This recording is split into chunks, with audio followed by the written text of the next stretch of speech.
Oke, kita mulai pelajaran pada hari ini ya. Jadi seperti yang saya katakan pada awal tadi, bahwa materi pada hari ini yaitu kerajaan Hindu, Buddha, dan Islam. Kita mulai dari kerajaan Hindu. Materi kerajaan Hindu, Buddha, dan Islam ini memiliki kompetensi yang harus kalian capai, yaitu kalian harus bisa mengidentifikasi peninggalan dari kerajaan Hindu, Buddha, Islam yang ada di sekeliling kalian dan berpengaruh di wilayah kalian. Nah, materi pada pagi hari ini kita mulai dari kerajaan Hindu terlebih dahulu ya. Nah, jauh sebelum Indonesia merdeka itu kita pernah menggunakan sistem bernegara, yaitu sistem bernegara kerajaan. Nah, Indonesia sekarang kan menggunakan sistem bernegara demokrasi. Nah, dulu sebelum kita merdeka, jauh sekali sebelum kita merdeka, kita itu menggunakan sistem kerajaan. Jadi dalam sistem bernegara itu terdapat sistem bernegara demokrasi, kerajaan, dan liberal. Nah, tapi sampai saat ini masih banyak loh negara-negara yang menggunakan sistem kerajaan. Seperti contohnya apa saja? Nah, ada kerajaan Belanda, ada kerajaan Inggris, Malaysia, Brunei, Thailand, itu masih menggunakan kerajaan sistem kerajaan yang dipimpin oleh ratu maupun raja-raja. Seperti di Inggris yang terkenal yaitu Ratu Elizabeth, itu yang terkenal. Nah, kita juga pernah menganut sistem kerajaan ini di Indonesia, yaitu pada tahun 400 sampai 500 Masehi itu kita mulai mengenal sistem kerajaan. Nah, agama Hindu masuk itu dibawa oleh pedagang ataupun para prajurit dari India. Agama Hindu dan Buddha ini hampir hampir bareng masuknya ke Indonesia melalui perdagangan, melalui prajurit. Dulu di India dan Cina juga menganut sistem kerajaan itu. Jadi kita menjalin masyarakat kita dulu itu menjalin kerjasama perdagangan lah dengan Cina dan India. Nah, buktinya apa sih? Agama Hindu itu masuk sekitar tahun 500 Masehi. Nah, buktinya ada di kerajaan Kutai. Kerajaan Kutai tadi merupakan kerajaan Hindu pertama di Indonesia. Nah, buktinya apa? Buktinya ditemukan 7 buah yupa, yaitu berbentuk prasasti ya di sana dengan huruf Pallawa dan Sanskerta, itu ditulis oleh rajanya di Kutai. Nah, itu sebagai bukti bahwa agama Hindu itu masuk ke Indonesia pada tahun 400 Masehi. 400-an lah ya. Oke. Kenapa sih agama Hindu atau orang-orang India dan Cina itu bisa ke Indonesia? Nah, kita lihat peta ini. Ya. Di sini ada Laut Cina Selatan. Lalu di Indonesia ini diapit oleh 2 samudra, yaitu Samudra Hindia dan Samudra Pasifik. Nah, Samudra Pasifik ini menjadi samudra terluas di dunia. Ya, itu. Nah, kan ini diapit oleh 2 benua juga, Australia dan Asia. Jadi jalur perdagangannya itu ada di sini. Indonesia menjadi jalur perdagangan dari Australia ke Asia. Nah, apalagi dikelilingi oleh laut-laut yang luas. Itu yang menyebabkan Indonesia bisa disinggahi oleh pedagang-pedagang Cina maupun India untuk menyebarkan agama Hindu. Oke, kita lanjut. Yang pertama ini kita lihat di LKS kalian buka ya. Di LKS kalian ini yang pertama ada kerajaan Kutai. Kerajaan Kutai ini terletak di Kalimantan, tepatnya di Sungai Mahakam, Kalimantan Timur. Kerajaan Kutai ini menjadi kerajaan pertama di Indonesia ya. Tahu kan Kutai di mana? Ini Kutai ada di Kalimantan Timur ya. Nah, Ada raja yang paling terkenal di kerajaan Kutai, yaitu Raja Mulawarman. Kenapa sih Raja Mulawarman ini bisa terkenal? Nah, Raja Mulawarman ini sangat murah hati. Beliau sering bersedekah, sering memberikan hadiah, hingga rakyatnya itu terasa sejahtera dan makmur gitu hidup di pimpinan Ibu Raja Mulawarman. Nah, Raja Mulawarman ini menjadi raja yang terbesar dan terakhir yang terkenal oleh rakyat-rakyatnya akan kedermawannya. Itu dari kerajaan Kutai ya, kalian lihat sendiri ya, di situ ada gambar prasasti Mulawarman yang ditulis dengan huruf Pallawa dan bahasa Sanskerta.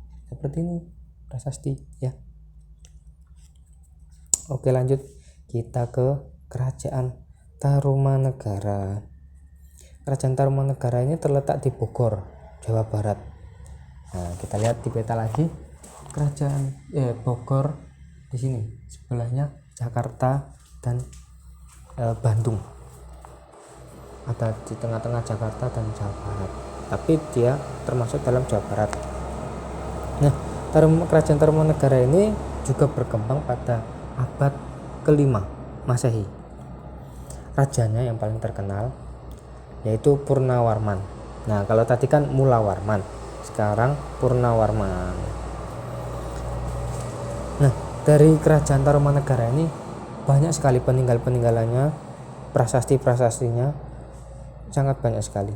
Yang paling terkenal ini ada prasasti kebun kopi, prasasti jambu itu tadi ya, yang ada di Bogor. Yang ditemukan di Jakarta itu hanya prasasti Tugu. Nah, ketujuh prasasti ini ditulis menggunakan huruf Pallawa. Ditemukan 7 prasasti kan, itu ditulis oleh huruf Pallawa dan Sanskerta. Dan raja yang terkenal juga ada Tarumanegara. Di dalam kerajaan Tarumanegara adalah Purnawarman. Karena apa Purnawarman ini bisa terkenal? Karena kebijaksanaannya. Dia sangat bijaksana kepada rakyatnya. Itu yang menjadikan Purnawarman ini menjadi sangat terkenal di rakyatnya. Jadi kalian juga harus bisa meneladani sifat-sifat atau sikap-sikap para raja-raja ini untuk kalian belajar, supaya kalian menjadi orang yang lebih baik. Kalian contoh seperti tadi, sering bersedekah, terus sangat bijaksana gitu ya. Itu yang perlu kalian pelajari. Oke, kita lanjut ya teman-teman, anak-anak. Yang ketiga ada kerajaan Mataram Hindu. Nah, kerajaan Mataram ini sebenarnya pecah menjadi 3. Yang pertama ada kerajaan Mataram Hindu, itu yang pertama kali berdiri.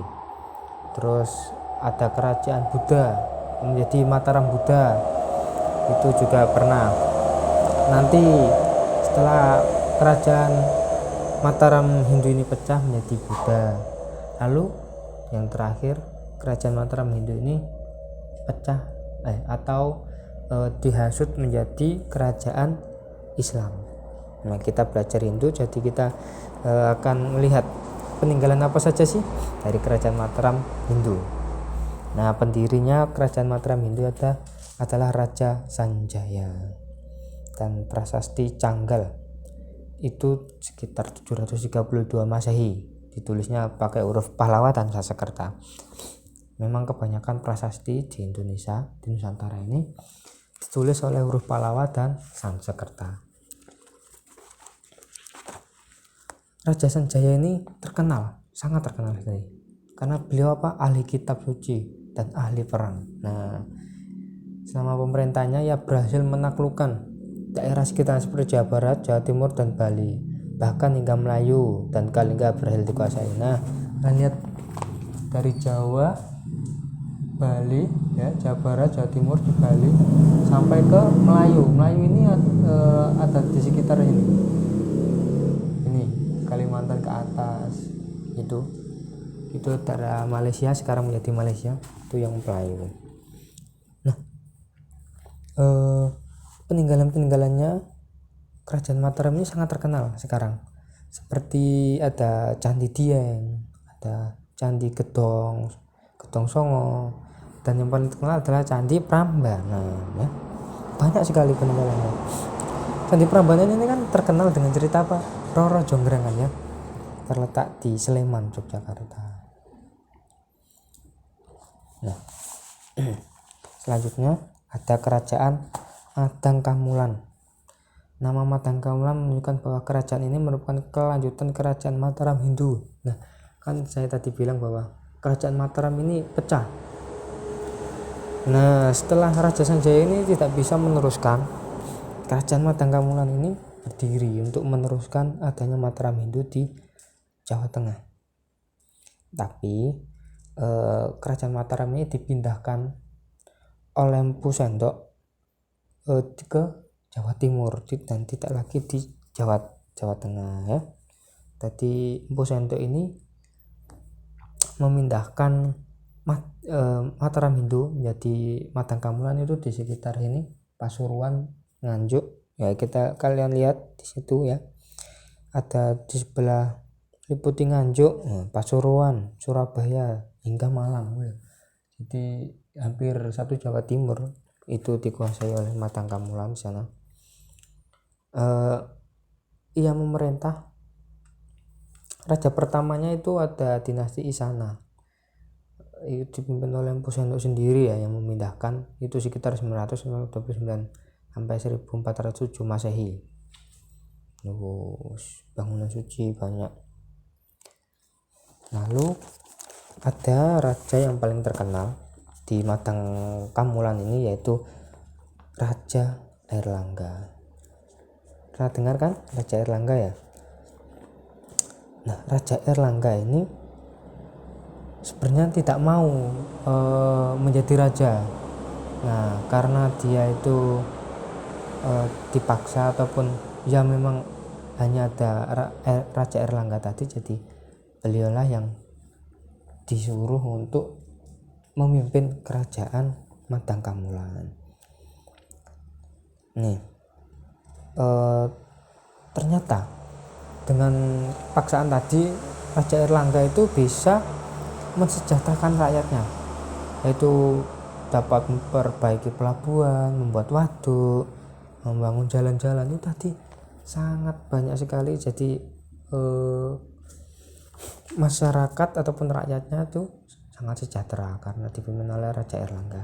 Nah, kalian tahu bahwasanya di lingkungan kalian ini atau di sekitar tempat tinggal kalian ini banyak sekali peninggalan dari Raja Airlangga.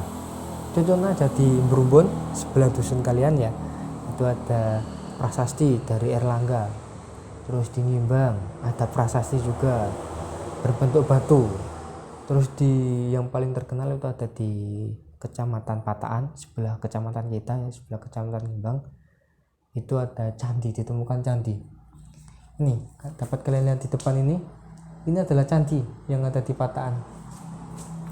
Nah, ini sudah tidak utuh lagi, sudah sangat hancur ya karena kan termakan usia. Terus ini sudah tertutup pohon-pohon di atasnya juga. Ini candi, dan candi ini merupakan tempat suci biasanya untuk beribadah Raja Airlangga dan juga pengikut-pengikutnya. Di sini tempat beribadah karena di sini tempat suci menurut para sejarawan. Dan ini ada berapa ini? 1, 2, 3, 4, 5, 6, 7, 8. 7. Ada sekitar 7 prasasti yang ditemukan di sekitar lingkungan kita. Dan ini semua adalah peninggalan dari Raja Airlangga ini. Ini bentuk prasasti seperti ini, prasasti dari Raja Airlangga. Nah, ini sebenarnya ada tulisan berbentuk Palawa, huruf Palawa berbahasa Sanskerta, cuma sudah tidak terlihat lagi karena kan terkikis oleh air, angin, jadi kan hilang tulisan tadi. Lihat ini, yang paling dekat adalah prasasti Brumbon ini ya, dekat sekali dengan kita. Terus ada prasasti Sindang Gede, ini juga dekat karena masih satu kecamatan dengan kita ya. Itu tadi banyak sekali peninggalan di Kota Lamongan. Itulah materi kita pada pagi hari ini. Nanti materi selanjutnya kalian akan mempelajari kerajaan Buddha dan Islam.